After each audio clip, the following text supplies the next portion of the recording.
আল্লাহ রাব্বুল আলামিন বললেন, নারীরা এমন একটা জিনিস, নারীদেরকে আল্লাহ হুকুম করে দিয়েছেন, ইয়া নিসা আন-নাবিয়্যি লাস্তুন্না কাআহাদিম মিনান নিসাই ইনিত্তাকাইতুন্না ফালা তাখদাউনা বিল কওল ফায়াতমাআল্লাযী ফী কলবিহি মারাদুন وَقُلْنَ قَوْلًا مَّعْرُوفًا।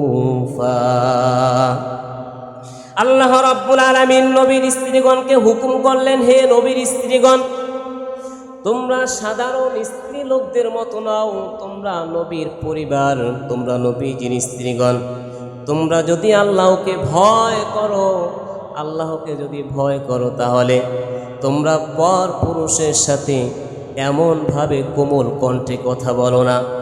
এই কোমল কণ্ঠে কথা বলো না, এটা শুধু নবীর পরিবার জন্য নয়, এটা সারা বিশ্বের মুসলিম উম্মার জন্য কথা বলেন, ঠিক কিনা?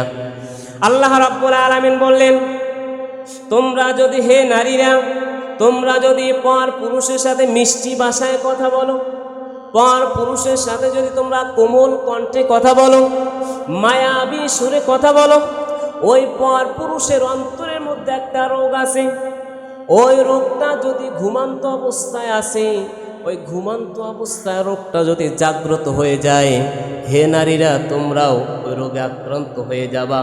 হে পুরুষেরা, তোমরাও রোগে আক্রান্ত হয়ে যাবা যদি পর নারীদের সাথে তোমরা কথা বলতে পারো, কথা বলতে চাও। এমন একটা রোগ, ব্যাধি, এই ব্যাধি সমস্ত পুরুষের অন্তরে আছে। খবরদার, এই ব্যাধিটাকে জাগ্রত হইতে দিও না।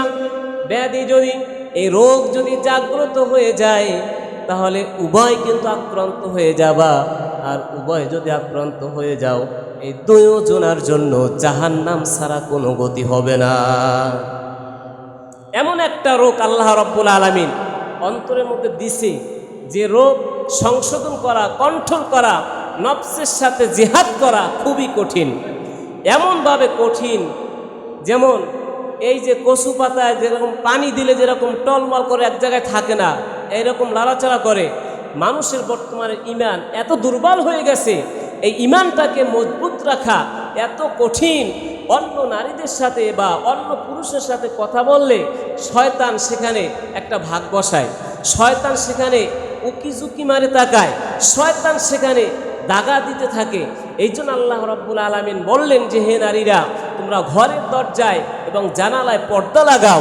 বাহিরাগত যত লোক আসবে, পর্দার অন্তরাল থেকে এমনভাবে কথা বলো, মিষ্টি সুর বাদ দিয়ে, যেটা সংযোগ সম্মত, ন্যায় সম্মত এমনভাবে কথা বলো, তোমার কণ্ঠে, তোমার মায়াবী সুরে যেন ওই পুরুষ আকৃষ্ট না হইতে পারে। তাহলে তোমার মায়াবী সুরে যদি ওই পুরুষ আকৃষ্ট হয়ে যায়, তাহলে এই দুই রোগে কিন্তু দুইজনে আক্রান্ত হয়ে যাবা। আর এই রোগে যদি দুইজন আক্রান্ত হয়ে যাও, তাহলে তোমাদের জাহান্নাম ছাড়া আর কোনো গতি হবে না।